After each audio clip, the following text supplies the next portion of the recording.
I'm not a millionaire yet, but I do want to become one. So the best thing for me to do is to study millionaires and see what they did in order to get to where they are. So here are 10 pieces of advice from millionaires about how to become wealthy. So what do you do for a living? I created my own cryptocurrency. The first piece of advice is from Warren Buffett, who is a billionaire, which means that he has over 1,000 million. And one of his pieces of advice is that cash is not a good investment. In an interview, he has said, anytime we have surplus cash around, I'm unhappy. I mean, I would much rather have good businesses than cash. All you know is that the dollar is going to be worth less 10, 20, 30 years from now. Not worthless in the future, but worth less in the future. $200 for a cup of coffee? Back in my day, it was only $4. I miss those days. So if we want to become wealthy like Warren Buffett, we should follow his lead and invest in assets. The second piece of advice is to learn how to build good relationships with people. And this piece of advice is from Dale Carnegie, who is the billionaire author of the book How to Win Friends and Influence People. In this book, he talks about one of the key ingredients to being successful. Now the most important ingredient, MSG for you.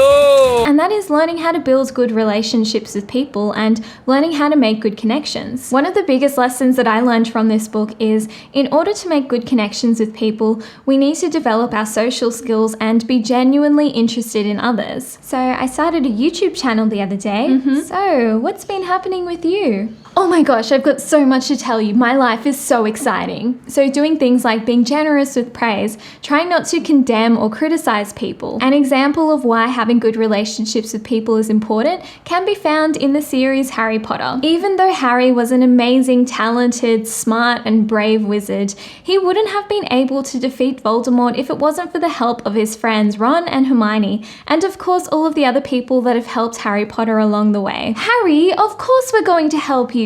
We're your friends, and you can't defeat Lord Voldemort without us. I know Harry Potter is a fictional series, but I just think that it's so true. No matter how smart or gifted or talented we are, we still need to rely on relationships and connections with other people in order to succeed. I personally think that karma is very real, and we really get back what we give. So if you haven't already read this book, I highly recommend that you do. So does she want us to read Harry Potter? The next piece of advice comes from Graham Stephan, who is a very popular personal finance YouTuber. His advice is to destroy the like button for the YouTube algorithm. So make sure you smash the like button on this video and subscribe to this YouTube channel. And now let's get back to Graham's advice. His advice is to live below your means. Personally, I love watching Graham's videos, especially the ones where he reacts to My Millennial Money videos. And I think something very interesting that he has pointed out is that some people actually live a lifestyle that is bigger than what they can afford. Today's rich kid going skint is a first-year university student and a married mother of one. Hey, my name is Abby. I live on $2,000 per month and this is my brand new car. In order to become wealthy, most millionaires get there by living below their means and by saving and investing. If you purchase a coffee every single day for a whole year, it would cost you $1,460, whereas my coffee at home costs me about 50 cents per cup. But if you don't drink coffee at all, it will cost you $0.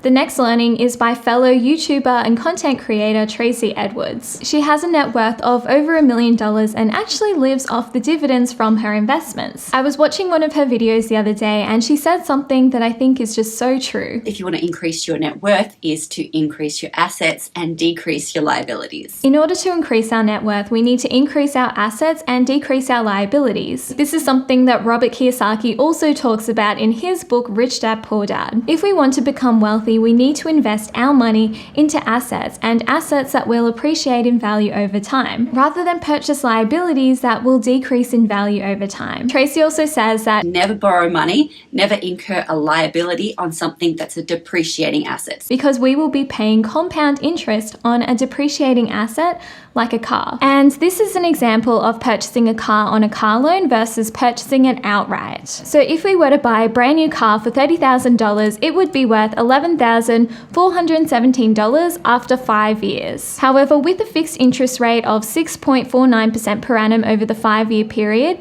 we would need to pay back $5,222 in interest. So in total, over that 5-year period, our car would have costed us $23,802.99. Versus if we didn't purchase that car on a car loan, it would only cost us $18,582.99. Even though $5,220 doesn't seem like a lot of money in interest, it is quite a lot when you compare it to the purchase price of the car, which is $30,000. $5,220 is actually 17.4% of the total purchase price of the car, which is a lot of money to be paying back in interest. Just like how our net worth and how our investments can increase over time with compound interest, debt can also increase over time with compound interest. So if we want to be wealthy in the future, we want to try to ensure that we are positively impacted by compound interest and not negatively impacted by compound interest. The next learning comes from Vicki Robin, who is the author of the book Your Money or Your Life. Her learning is to reject more and to understand what is enough for you. Why stop when I'm only a billionaire when I can be a trillionaire? After a certain point, we don't actually need more money in order to be more happy. And it can sometimes get to the point when we purchase new things and those new things don't even make us happy. Why did I buy this? There is a famous concept called the hedonic treadmill or hedonic adaptation, and it's essentially a fancy way of saying that we get used to things in our life, no matter how good or how terrible. The happiness that we feel from purchasing things quickly fades over time. Let's just take Warren Buffett for example. Even though he's a billionaire, his home is valued at roughly $650,000. Warren Buffett's home is only 0.000628% of his total net worth. The next piece of advice comes from Arianna Huffington, who has an estimated net worth of $100 million. Her piece of advice is to know your risk profile. Arianna is quoted as saying, "I know I'm a risk taker in every part of my life except my finances, so my investments are very conservative. 90% of actively managed funds fail to beat the market, but my fund has consistently beaten the market in the past 4 days. So that is one of the reasons why I invest mostly in passive ETFs. They might not give me ridiculously high returns over time, however, it is the risk that I'm comfortable taking on. And if you would like to find out what your risk profile is, I have linked an article down in the description below from the ASIC Money Smart website. They will ask you a series of questions about your age, what your investment goals are, how long you would like to invest for, and how comfortable you are taking on risk. So this can give you an understanding of what your risk profile is when it comes to investments. By the way, if you would like to get started investing, I do have an affiliate link down in my description below to Pearler, which is a brokerage platform that you can use to invest in the Australian stock market, and also Stake, which is a brokerage platform that you can use to invest in the US stock market. If you sign up to Pearler with my link, you'll get a free brokerage credit, and if you sign up to Stake with my link, you'll get a free stock, and one of them could be valued at up to $150. And the final piece of advice is from Melanie Perkins, who has an estimated net worth of over $1 billion.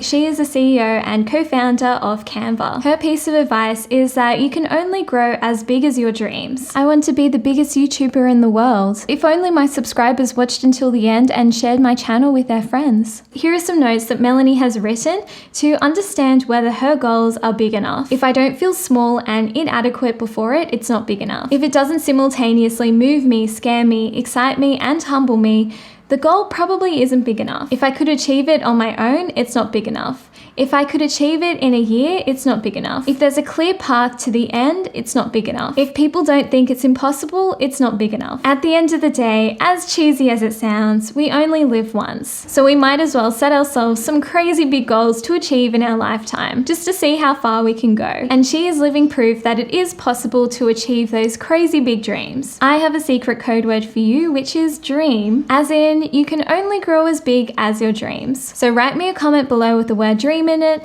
just so I know who watched this video all the way through. I really appreciate you. Make sure you tap the like button and subscribe to this YouTube channel, and I will see you in the next video. Bye! And if you want to watch more videos, you can click on the links and click through to another video.